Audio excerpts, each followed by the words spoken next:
Zweig Group invites all AEC industry leaders to the 2024 AEC Small Business and Entrepreneurship Forum, the premier event for small firms in the AEC sector. Experience innovative strategies and insights on May 21st, crafted by Zweig Group's industry experts. Engage in keynotes and interactive sessions focused on recruitment, retention, and business growth. Join Zweig Group for this unique networking opportunity and take your business to new heights. Secure your spot today and be part of the AEC industry's future. Visit zweiggroup.com for more information. The Zweig Group team looks forward to welcoming you.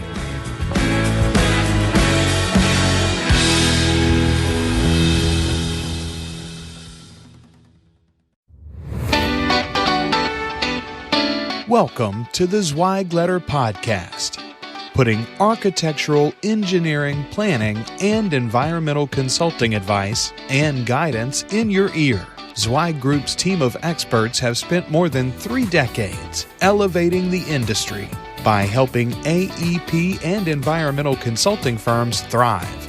And these podcasts deliver invaluable management, industry, client, marketing, and HR advice directly to you, free of charge. The Zweig Letter Podcasts, elevating the design industry one episode at a time.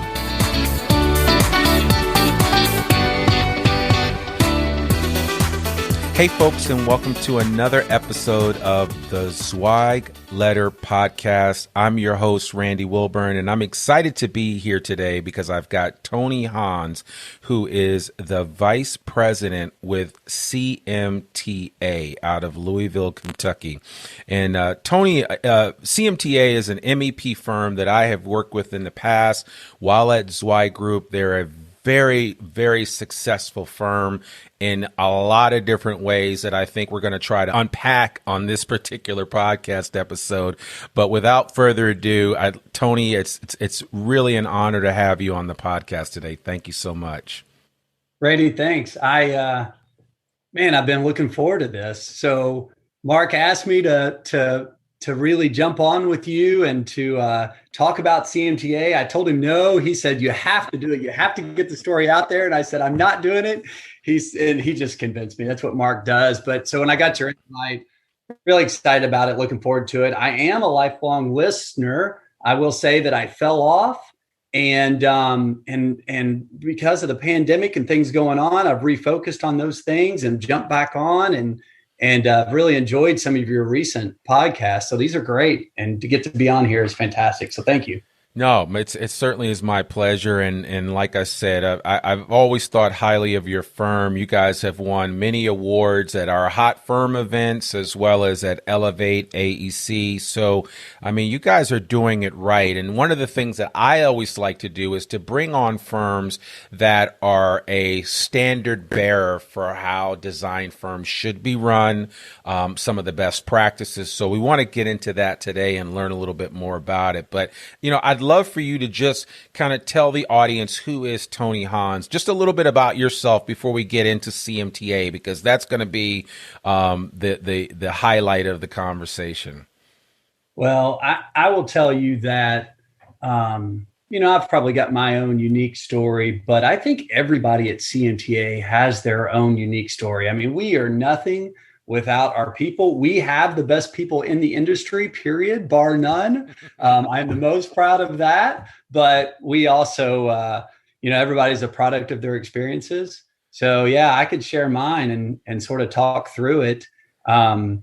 See, where do I start, well, right? As I always like to tell people, just give us the Cliff Note version of your superhero origin story, because we all have one. And listen, mine could go on for days and days because I like to talk, and I know how it is. But no, just give the audience just a taste of who you are. Yeah. First, the earth cooled, then the dinosaurs came. So I was really lucky. I interned. So I did my bachelor's and master's at Louisville Speed Scientific Engineering School, and I interned with a large Fortune 500 company, and I learned that that's not where I wanted to be, and that I wanted to be with a more entrepreneurial group that really understood everything that was going on, and that small business culture and mentality.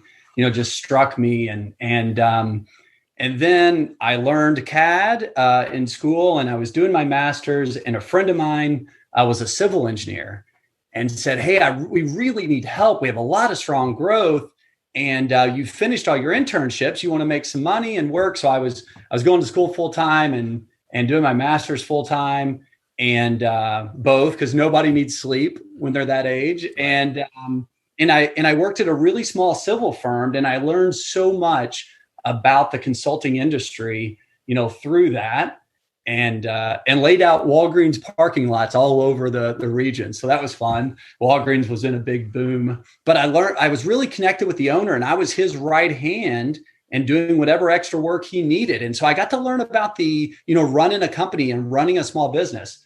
So fantastic time. From that, as I was finishing up, I worked for a year with another MEP consulting firm. My best friend, who's a chemical engineer and now a professor, his brother was in the consulting world, and he got me going. So when I graduated, everyone's hiring, and I interviewed with Ken Seibert and Jim Benson, and Ken is leaving as president of CMTA, and Jimmy has taken over as president. And you won't find two better people in the industry. And those guys really, they treated me like family from the beginning. When I looked at everything that was going on, all of my offers, some were a lot better, more prestigious projects that they were showcasing. Some were higher in starting salary and benefits. But CMTA just felt like culture. They made me meet everyone at the office and see how I fit in with that group, because they were so worried about their culture. And, I told my wife, and I sat down and we went through things, and I said, this one just feels like family.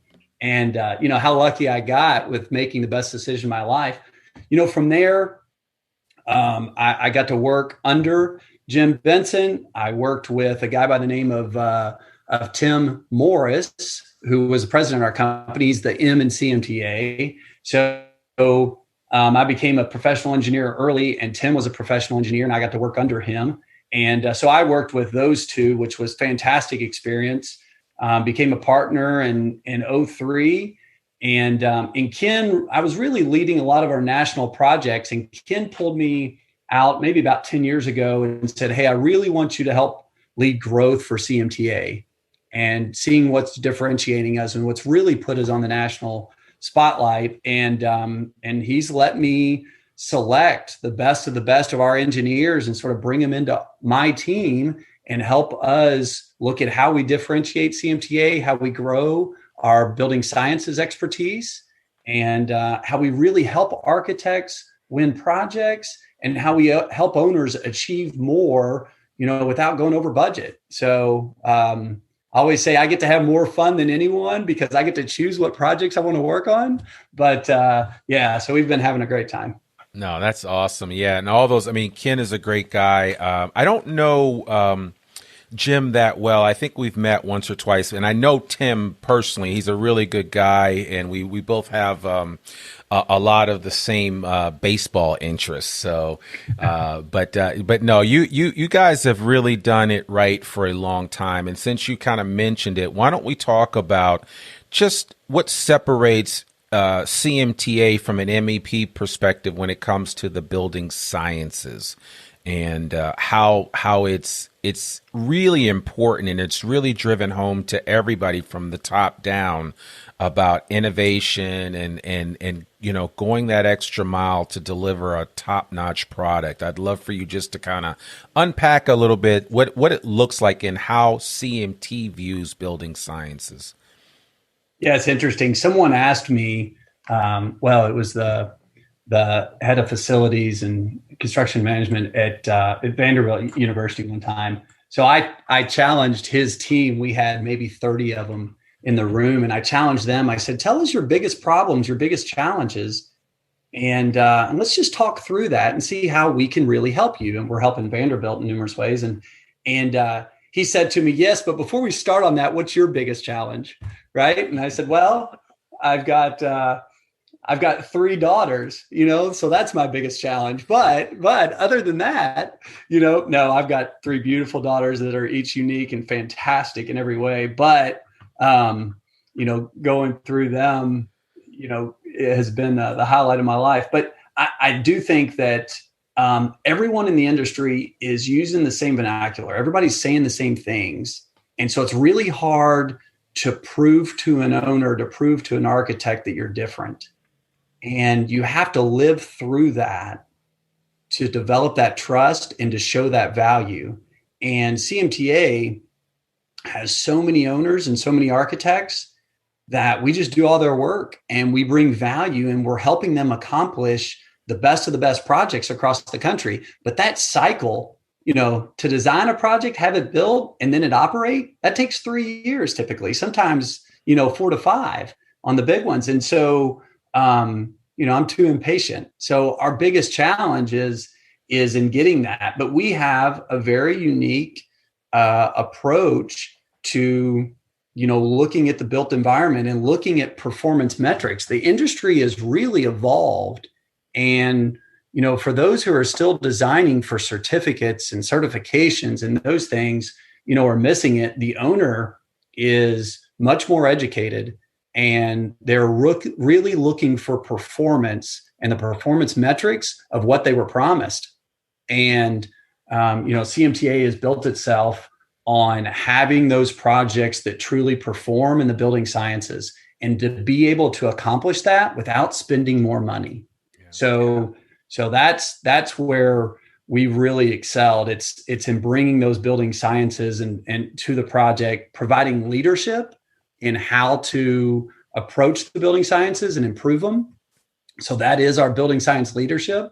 And we have a bunch of ways that we do that. We have a process that we call the first 30, where we really look at, a guy by the name of Dave Higgins in one of our offices sort of termed that phrase years and years ago. We used to call it a goals meeting. Now you get invited to a first 30, and that means you're really helping a team sit down early on, connect across multiple offices, and try to figure out what are the challenges of that project and what are its opportunities to excel. And so we really front load the front of a project with thought leaders and determine how to do that. We're very data driven. It's an industry where you have to use evidence-based design. You've got to learn from your past projects. So we're really data driven on how we make these decisions and grabbing research data and building on that. And so strong push towards research, a huge push on health and wellness.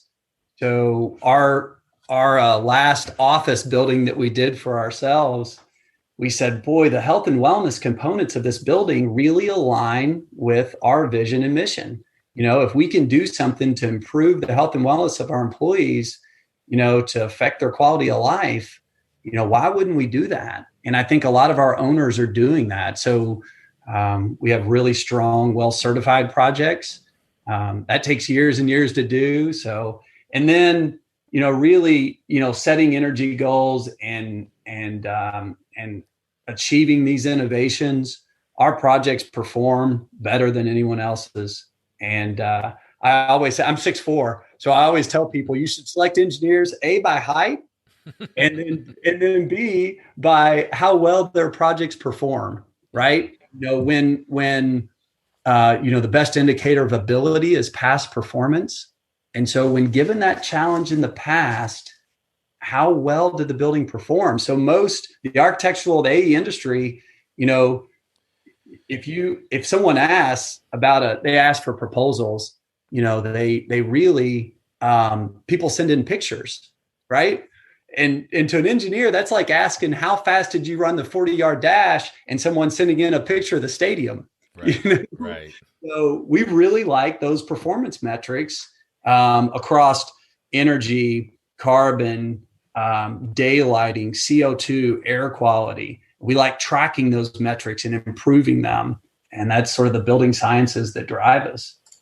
Yeah, I love what you're saying here. And I mean, just for people that are listening, I want them to understand that CMTA is a national pioneer in the development of zero energy buildings. And I think with having that moniker in and of itself is great, but then you back it up, you've done more than 4 million plus square feet of zero energy projects across the country.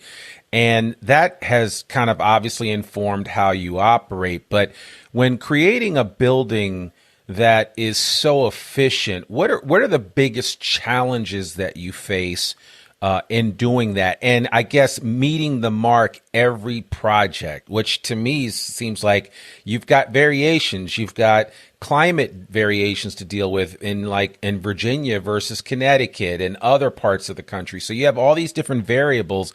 How does all that play into and inform your building projects, especially these zero energy buildings that are all the rage? And of course, any educational organization wants to have a zero energy building because of the cost factor and the cost savings. But then there's also that health and wellness component. And I know I'm asking a long-winded question. There are probably a million answers in there, but just talk a little bit about that, because it seems like you've raised the bar so high. It's like, how do you maintain that level and continue to deliver the high quality projects that you're delivering?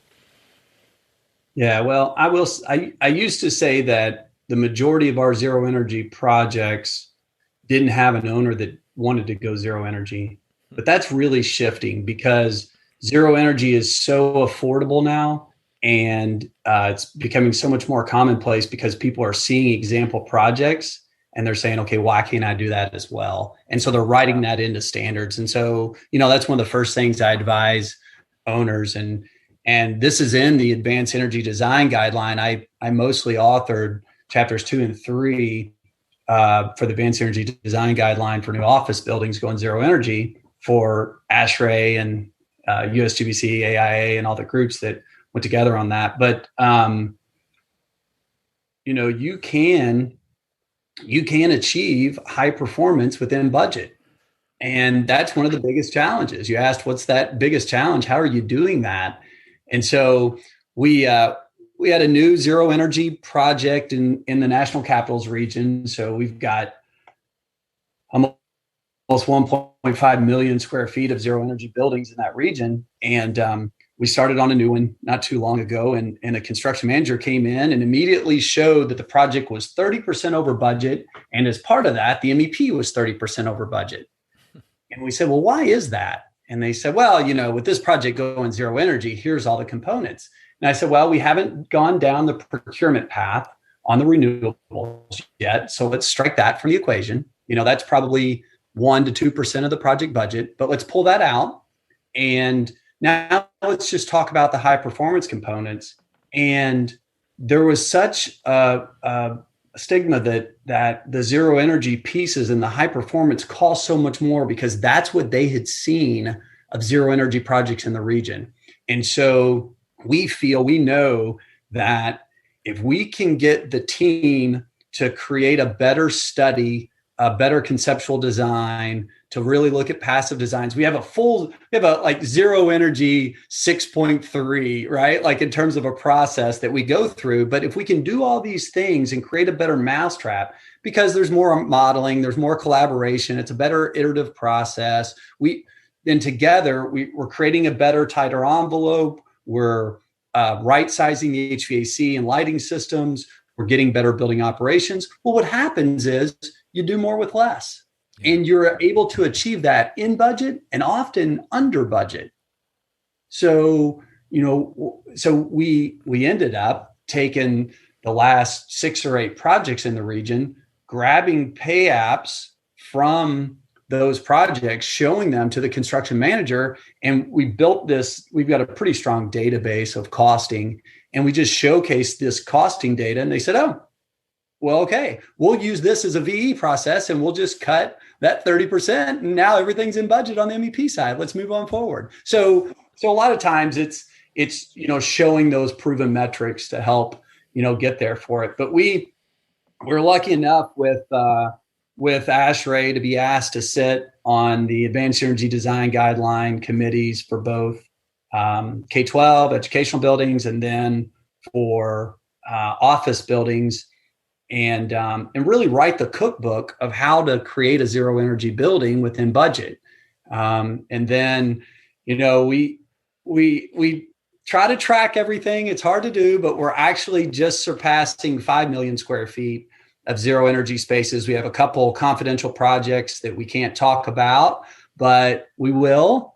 And so that number is just always, really, really growing. But yeah, we're real proud of that and our growth in that field. It's fun to be sort of leading that nationwide. Yeah. Well, in case any owners or architects are listening, what have you discovered in the years of experience that you guys have with net zero buildings? What are some of the biggest misconceptions outside of, well, it's just going to be so much more expensive than a normal building? What are other big misconceptions that people have before they undertake a project like this that you kind of walk them through, hold their hand, and help them overcome? Yeah. Well, so let's first get past that. You can achieve high performance and stay in budget. We can maintain building operations in a more effective way to not make the building too complicated. See, today's buildings have a level of sophistication that's just hard to get away from. But if we can try to simplify at every turn, and the energy model can be a scary tool because the more complication you put into it, the more it shows you that you're saving energy, and the more often it's so hard to really build the building that way, get it operating that way, and to maintain it that way. So we're really trying to simplify those components. So that's first. Second of all, the best person to get your building optimized on a CMTA building is CMTA. And so this narrative that some third-party group that doesn't know how the building's designed and doesn't know how it's supposed to run and tie to needs to come in and sort of just commission that project is really played out. And I think that we do a better job. We have much better data on how these buildings really perform, and we can really come in and optimize that. And our best clients are really asking us to come in. You can call it commissioning, but it really grows into building high performance building optimization, into really seeing, okay, how does that building work and where does it go? Too many groups, the federal government's terrible at this. They silo everything, right? And we're going to put somebody up front to study, and then we're going to have another group come in and design. Somebody else is going to double check. We're going to have a different group commission and do operations and check construction. So we want to put our arms around and be that advisor, that trusted advisor for our owners, where we're doing a lot of this right now, where we're using all the tools of CMTA. We're really not an engineering firm. We really go so far above that. So we're setting sustainability and doing a lot of master planning for groups, for say the county or for the district or for the owner or for the university, and setting those goals. Then we're coming in and doing early charrettes, design charrettes, sometimes high performance, sometimes zero energy. We're then really doing an iterative design process with the architect that goes back and forth. We're challenging them on the envelope and building air tightness. They're challenging us on locations and DOAS and ventilation systems. And we're really pushing the lighting and the health and wellness components that ties with the architectural. Then on the backside, we're coming in and optimizing the building, staying with it for 15 months to make sure that it really performs. And then something that we've done that's really revolutionized CMTA and is changing the guaranteed energy performance contracting world is we're really helping owners with procurement. We're saying, okay, we can come in an industry that hasn't always been the most transparent, and we can be completely transparent, and we can guarantee that your building is going to perform, and we can back that guarantee where if it doesn't perform, then we'll write you a check, right?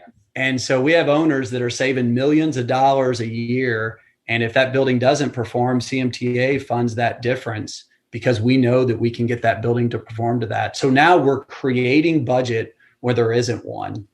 And to many groups, that's music to their ears. They're stuck. They have unmet need, and they have energy waste. And so where we can leverage that and pull that over, it's really rewarding to be able to help them. Is that a common practice that a lot of other firms that are in your space offer in terms of, the risk side of, well, if you guys end up with more expenses than we estimated or whatever, that we'll pick up the tab? No, I think really participating in the energy service contracting world, in the ESCO world, guaranteed energy performance contracting world, is pretty unique. We've had to restructure our company financially. We've been doing this, I think, now for 7 years, and it's just been such a huge asset for CMTA because we're such a differentiator in that industry, to be transparent and to be able to guarantee. Our owners are coming back afterwards and saying, not only did they perform, not only are we saving extra money, but this was the best construction project that we've ever been through, right? I mean, the AE industry can really do a pretty good job of leading that construction and managing that schedule and keeping everybody going in the same direction. So we're really helping owners achieve what they couldn't otherwise. And bringing value to those projects. Well, I mean, and I don't want to get too technical with people, but I love what you're saying here, and I think we get a picture of the whole net zero piece. I would love for you to kind of talk about, because here's the real importance, right? I mean, it's great that you can do all this work. You still need the people to do that work. How do you kind of shepherd the culture of CMTA and drive them in the direction of the success that you guys have been achieving in this whole area of net zero energy? And how do you, I remember when I came to your office, you had a lot of young guys, and I remember we went in a table and sat down with them, and it was almost like, each one of them was drinking the same Kool-Aid. And I just want to know what flavor Kool-Aid are you guys serving at CMTA? But I mean, seriously, it was first of all, just outstanding young men and women that we ran across, and just really forthright in their mindset and their thinking and their thought process. Very entrepreneurial company. How are you guys able to steward that within the culture of CMTA? What is the secret sauce? Yeah, well, I will say it's not accidental. We really focus on culture. So I'll call it a Spiveyism. For those that know the guy Spivey Lipsy, there's all kinds of Spiveyisms. And Spivey, always says culture eats everything else for lunch. And I think that is our secret sauce, that we want to hang on to that entrepreneurial spirit. We want to help encourage professional growth, growth of the team. We want to and that comes out of the history of CMTA. And so, the two founding main owners at CMTA, a guy by the name of Chuck Congleton and Tim Morris, they had Ken Seibert and Jim Benson working for them. And they said, hey, if we don't give these guys opportunities to grow and really shepherd them into really being able to do so much more, then we may lose them. Mm-hmm. And Tim told me this story 20 years ago. And he said, I was so worried about, if I do this, I'm going to put younger people out there, and our clients are going to get upset, and it's going to hurt the business. I'm going to make less money, and CMTA is not going to grow. And what he found out was, in the first year of him doing that, CMTA grew. They got better. They picked up better clients, picked up more clients, and he made more money. He grew. Yeah. And so early on, that was instilled in Ken Seibert and Jim Benson, and they've created this culture of everybody else doing it. Mark and and the Zwei Group's been helping CMTA for a really, really long time. And I remember years and years ago, Mark saying, man, I walked away from your leadership surveys. All you guys are headed in the same direction. It's like we're talking to the same person each time. Yeah. Everybody's drinking the Kool-Aid. And I think when that happens in an office, that it spreads out to those employees and everybody that's working together with you on that team. So I don't think it's accidental. I think there's a lot of internal communication, and we're really trying to find that growth. So, during the pandemic, we said, okay, do we pull back? Right. Which is what everybody's doing. I worked with so many clients that have laid off so many. It's really such a hard, position to be in. And, you don't know how the year is going to finish out. You don't know how 2021 is going to go. We're all in this together. But at the same time, CMTA looked at it and said, we've had the stance that we will always hire the best people given the opportunity. And so we've continued hiring through this pandemic. We grew in 08 and 09, and CMTA's grown through this, and we're continuing our growth. Now we've had a good, so I did this personally during the pandemic. I sort of stepped back and looked within and said, how do I want to improve? And how do I, I've got a little more time now because I'm not traveling as much. And so I picked up some tennis and started playing that. And I had shoulder surgery a couple years ago. And so I fixed that and started working out and doing things. But we did that with CMTA. We sort of looked internally and said, how can we grow during this time? And we found this didn't happen by accident, but we found a lot of strong leaders in other firms that weren't looking for a job, but were looking to be a part of something else and have come over to CMTA during the pandemic. Yeah. So up in our Boston office, up in Ohio, up in Indianapolis, a lot of our offices have brought in DC, real strong leadership transition and growth, and bringing over a strong leader there. So we've had a lot of really phenomenal engineers, come over to CMTA during the pandemic. That's been fantastic. We've focused. A couple of our offices started working on their Instagram accounts and really looking at how are they showcasing what their interns and new hires are doing. Yeah. And they put a team of younger engineers in charge of going to these job fairs and helping with new hires. And man, they came back and reported, boy, was that successful. Now that we're showcasing what a CMTA engineer really gets to do, and, we're getting the best of the best that we're trying for, and so we've had great growth in our young groups too. So it doesn't happen by accident, that's for sure, right?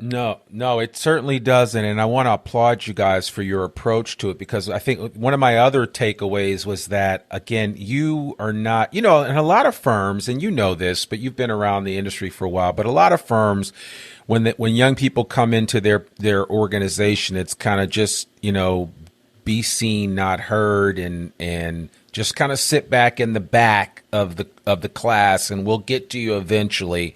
But right now we're going to handle these big boy issues or big girl issues that we're dealing with, and along the lines we'll bring you into the fold slowly but surely. You guys are much more intentional about it, because the takeaway that I had, and this was even just a few years ago when I visited in your office there, it seemed like you guys are pushing your younger people out in front of clients much earlier. You're giving them the chance to interact with people, to practice their communication skills. As I like to say, Stephen Covey, sharpen the saw. So you're giving them opportunities to develop really quickly. And I think from a recruiting standpoint, because that's what I did in this industry for many years, that's a huge selling point that you don't always see, because whenever I would recruit young people, they would always tell me, I just don't want to go to a place where, I understand putting in my time, but I'm just kind of relegated to second class status until I achieve a certain age. And then all of a sudden, everybody realizes what my abilities are. And I don't think you guys do that at CMTA. No, I think that, it is hard, because because we all fall back to the almighty production that has to get done. And there's a lot that has to be learned in the industry, but at the same time, really setting up teams where people are working in a team, they're working with a leader, they have great communication with that leader, and then looking for those training opportunities. Sometimes, you may call it baptism by fire, but I look back what I did at that age, right? And we say, these are the things that we have to do. So during the pandemic, I stopped by the office one day, and Ken Seibert has 2 interns and 2 young engineers in the front conference room, and he was giving them, fake projects and having them start to draw those up so he could see how they designed it. And it went through a few weeks of sort of creating these projects and these details and really digging into, the why of what they were doing and the how. And I poked my head in the room and said, "Hey, how's Ken Academy going?" Right? Ken Academy. Yeah. And here's groups that guys and girls that had just come out of college, a couple interns that were in then building sciences, architectural engineering at different groups. And they're meeting with a guy that has just dozens of years in the industry, that was on the ASHRAE 90.1 committee writing code for the country. It's a great opportunity. We had a young engineer in our Ohio office the other day presenting to an owner on embodied carbon research that he had done. A lot of that going on. We're really trying to grow that. And I think we're being intentional about our training at a mid-level as well. We did look within during the pandemic piece. We did our 5-year strategic plan for CMTA, and Zweig Group came in and helped us out with that. I'll go ahead and throw a recommendation for you guys out there. I mean, it was fantastic. So Philip Keel and Jamie Claire Kaiser helped lead that. We somehow, some way convinced Mark Zweig to come out of retirement, and come join us and spend a couple days with us, and really had a great time. But during that, we talked about training, and Jim Benson challenged everyone in the room to look at who their successors were and everything that they were doing for the company. How are they training a couple people under them to be able to do that as they grow, and to be real intentional about that component? And so we have a training group that's really improving that and doing that now. So it doesn't happen on accident, that's for sure. Yeah, no, I love that. And I like this, especially like the fact, and it wasn't lost on me that you said that you guys grew during the financial meltdown of 07, 08, and you guys have grown through the pandemic. How many people are you now? So I asked Kathy Ryan in our office the other day about that. I said, "Hey, what did payroll look?" And she said, "Yeah, we passed 400. So that we're at 15 offices. We're past 400. We've got some really exciting news to share. Heck, this might be how some at CMTA hear about this, but we have made the decision to move west. And so, we've got some great leaders that are wanting to move out to the West Coast. We've done, actually, Jimmy Claire Kaiser helped me with a deep dive into market research, looking at different cities and metrics. So Zweig Group's really helped us there. And then we've started looking at firms. We have a merger and acquisition sort of plan on how we've done this in DC and Boston and Charlotte and things like that in the past. But it's really interesting. We call it I call it the CMTA. We take the CMTA approach to that. And that's what we're doing on the West Coast. So we've got a few firms that want to become CMTA. And actually, if you're listening to this and you're a firm on the West Coast and you're thinking, "Hey, that would be good for us. We might be interested in joining up." We're really looking for those firms. So we do that market research, and then we get with you guys and we start looking at what firms in the region sort of are strong MEP firms that have a good reputation. And I will tell you that many groups have told us in the past that well, you need to look at their accounts receivable and you need to pay attention that they have this percent of backlog and their growth percentages are this piece. And we take all that information and we throw it out. and we don't do any of that. Groups have told us you have to acquire a firm and you got to fire 15%. You got to cut business development, marketing, and accounting. And we just ignore all that. We're really looking at strong engineers. We're looking at culture. And we're looking at hiring great people. So we're looking like we're hiring a partner, a principal at CMTA. What would you look for in that person? And the industry itself, it's kind of sad that it's gotten this way. But, let's say that you're going to design a new science center or student facility or a great, college of architecture for a group. How you've done 20 of those in the past shouldn't be the key driver to how you could do that this time. You need to be a great engineer that understands the why of that building and what it's trying to achieve. And then, we can help you. But the truth of the matter is you have to have that strong portfolio and you have to have a proven process. And CMTA can bring that to many groups. You're a smaller engineering firm in that area with great connections to the market, and strong leaders. We can help come in and supplement that portfolio, supplement the business development, really help with process, helping your young engineers connect to be a part of a bigger thing. CMTA is doing some of the best stuff in the country, and many groups want to be a part of that. And so it really helps with recruitment. It helps with HR. It helps you get better employees in the future. And so many groups are looking for that success. So we've been lucky enough to find great partners in the past. And so we're looking right now at a couple cities and doing the same.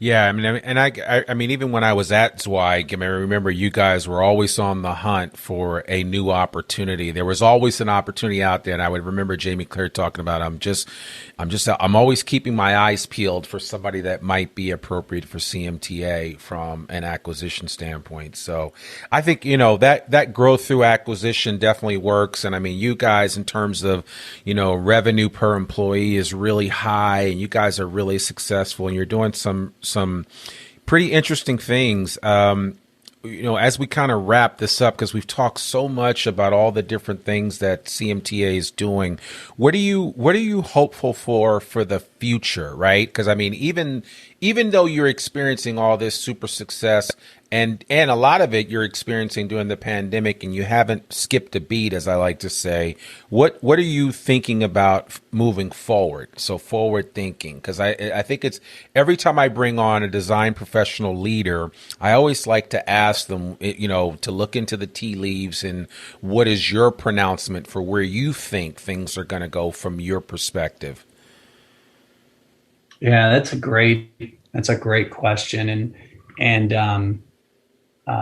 We've started, when we looked internally, we really looked at setting some of those goals with you guys during our strategic plan. We set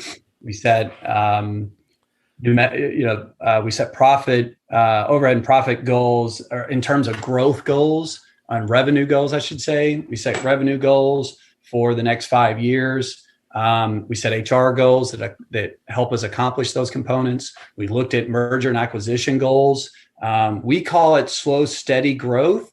That is continuous growth. If we look at what CMTA has done, it's really been strong, continuous growth. Groups, Mark told me years and years ago, I think maybe 6-7 years ago was the first time we were on the hot firms list. And he said, yeah, it's really hard to stay on there 2 years in a row. And, it's almost impossible to stay on there 3 years in a row. And we've been in that top 25, almost every year here, in the past. And so I think that strong continuous growth shows that it's not accidental. So we have looked at those targets and those metrics and what we've done in the past and said, hey, how do we continue that? So we've grabbed those components, and you guys helped us do this. And we looked at, what are those things that are helping us be successful? So this leadership in building sciences has really helped us. We have a lot in each offices that are helping that. And right now we're formalizing that group. So we're calling it our Building Science Leadership Institute. We have a leader in CMTA, but then we're also creating more research that goes into that. And then we have building science engineers in each of our offices that are helping feed into that and do knowledge share out to those offices for those components and really help with that. We've looked at our national brand and say, how do we continue to grow that national brand? And how do we get that out there with external communication?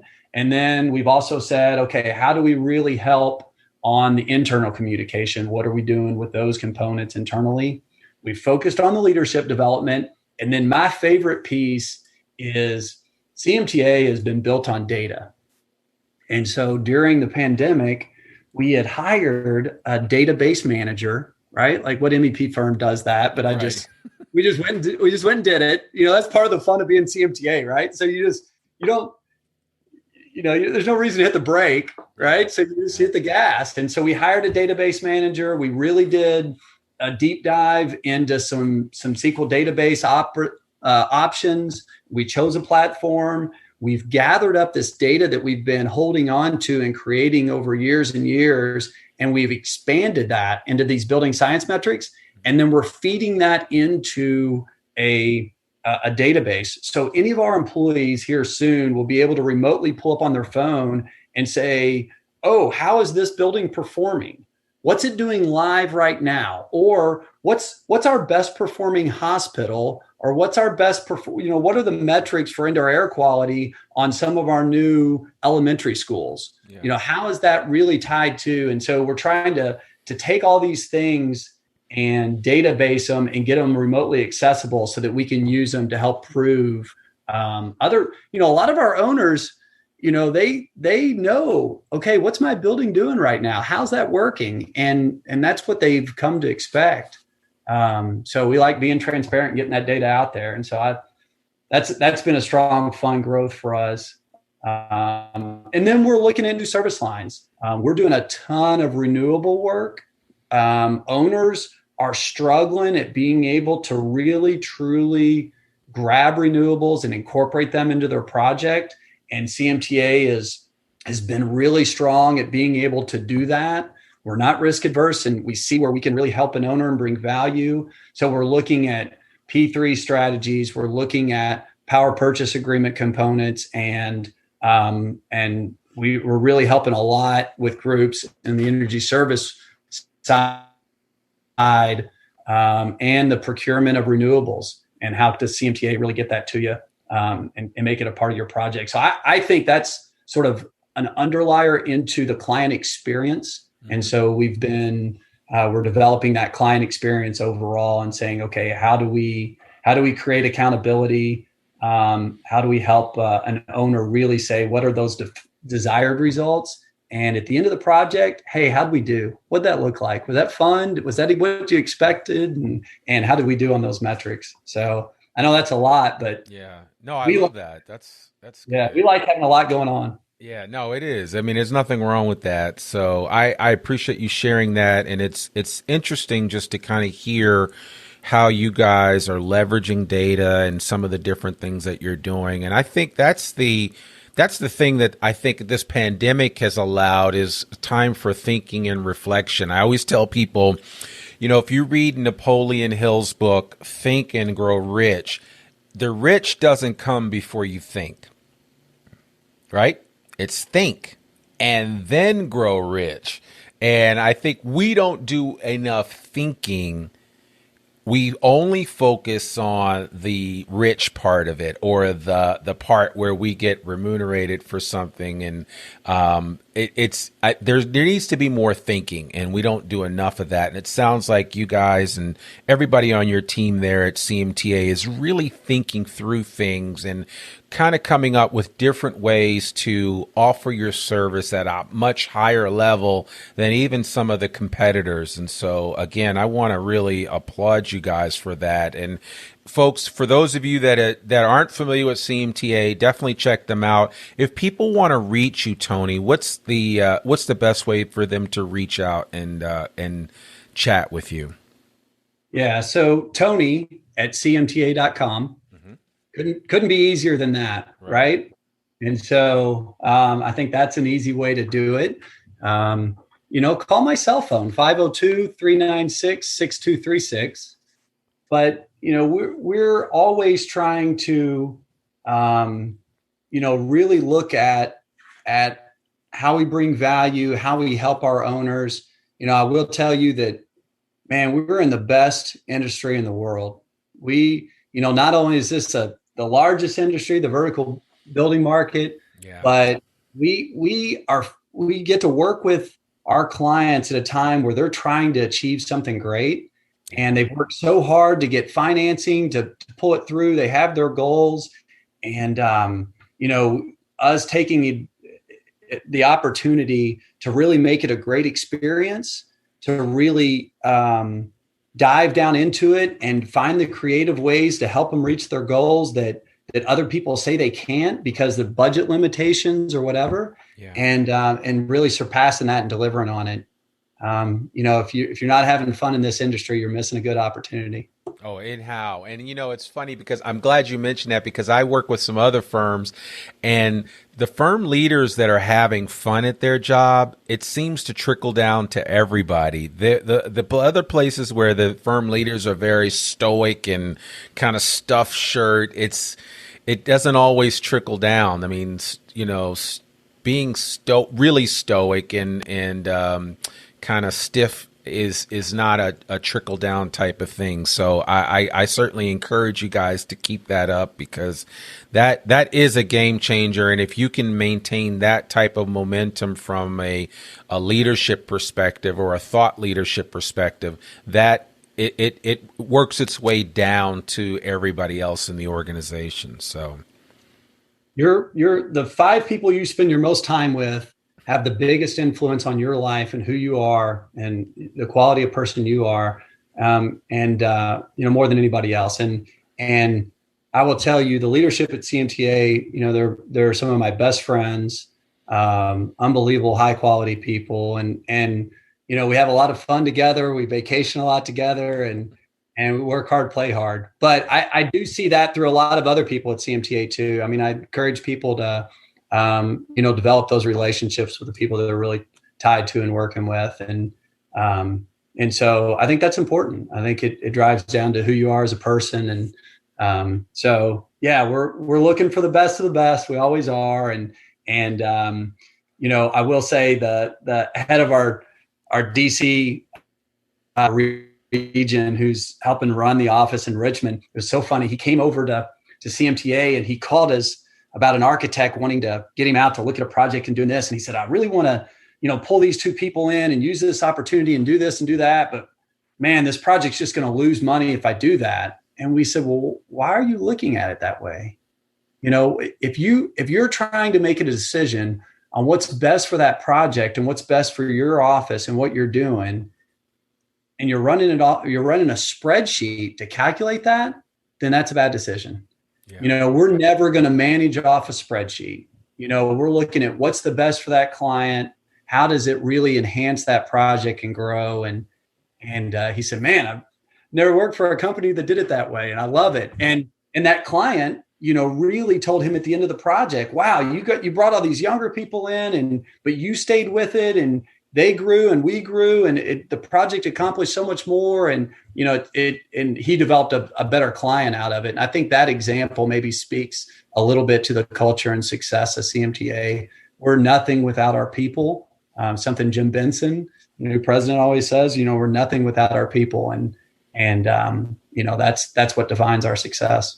Yeah, I love that. And that speaks volumes when you say that. We are nothing without our people. So, people make the world go round, and they also make companies super successful. So, Well, man, thank you so much, Tony, for taking time out. I'm so glad that I chased you down and you were agreeable to come on the podcast. This was an amazing episode. You shared a lot of nuggets of information. People know how to reach out to you, and you never know. You might get a call from somebody who says, man, I listened to that podcast, the Zweig Letter, and I've got an MEP firm, would love to talk with you about possibly doing something. So I'll make sure they give us a little shout out if that works out that way. So I'll tell them I'm not listening to them. I'm not talking to them unless they start listening to Randy. Yeah, there you go. There you go. I love that. Well, I mean, I think to me, that's the value of podcasting is that there's a real exchange of ideas and information, and you just never know. I've been involved with podcasting for more than a decade now, so I'm kind of an old head at it, but I've actually learned so much. People are always like, how do you know that? I'm like, it's probably a podcast that I listen to. Mm-hmm. I mean, I read a lot, and I listen to a lot of Audible books on digital, but I still say that podcasting is one of the best kept secrets out there. So I appreciate everybody that listens, and I more than that, I appreciate you. So thank you so much again for coming on the Zweig Letter podcast. Huge fan. Thanks, Randy. Really enjoyed it. All right. Well, there you have it, folks. Another episode of the Zweig Letter podcast, Tony Hans and CMTA. Please check them out, cmta.com, and also reach out to Tony at cmta.com. Let him know that you heard about him here first on the Zweig Letter podcast. And with that said, please, I really want to encourage you. The Zweig Letter newsletter comes out weekly, every Monday at 12 noon, a PDF copy delivered right conveniently to your email inbox. The Zweig Letter has been running continuously since 1992.